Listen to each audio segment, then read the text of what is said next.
سلام بچه ها، با یه ویدیو جذاب دیگه برای کودکان خوب عزیز ایران زمینمون برگشتیم با آقا حاکان ولیزاده.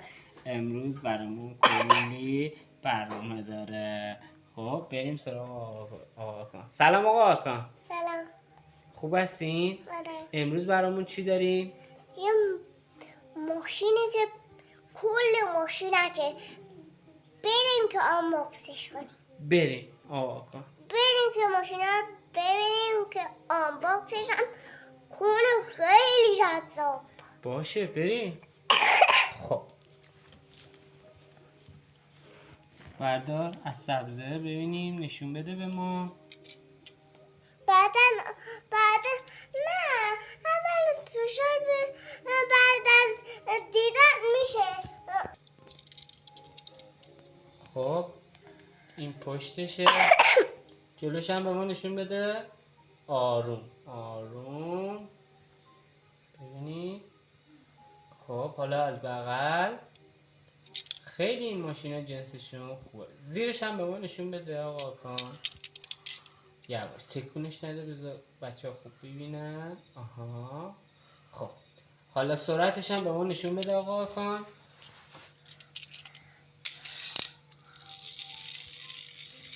واقعا سرعت خوبی داشت. خب بریم سراغ ماشین بعدی.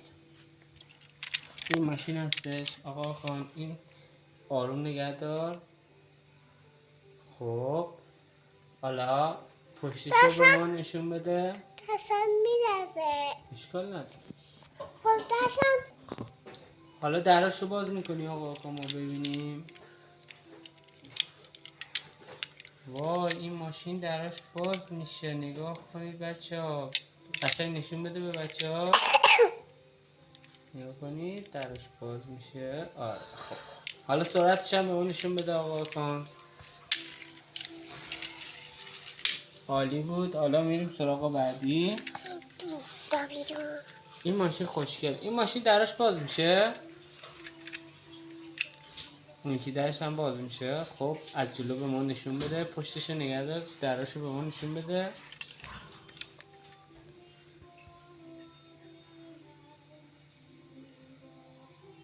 خیلی عالی. خب حالا سرعت این هم به ما نشون میدی.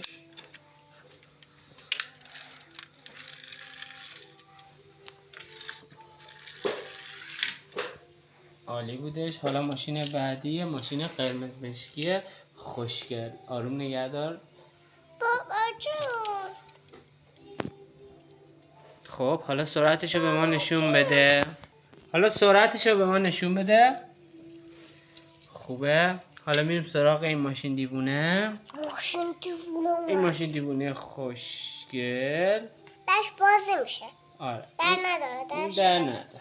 خب حالا اینم سرعتشو به ما نشون بده آقا کان.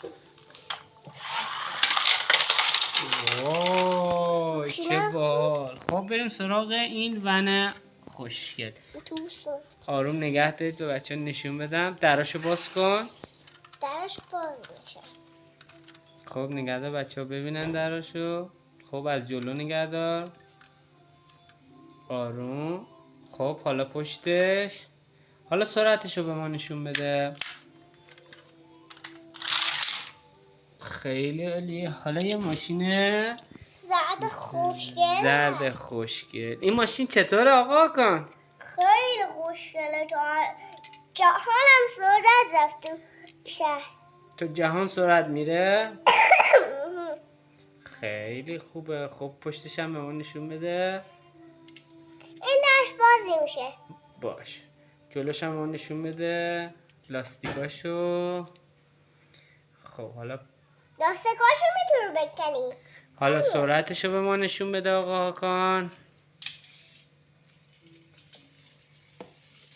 خب عالی بود. اینم از برنامه امروز ما. آقا حاکان با بچه خداحافظی کن. بای بای بچه. بازم گول میدم بریم آنباکس فردا کنیم. باشه فردا هم قول میده براتون یه آنباکس خوشگل ببینه. خدافظ. فردا فوتبال باشه. باشه خدافظ.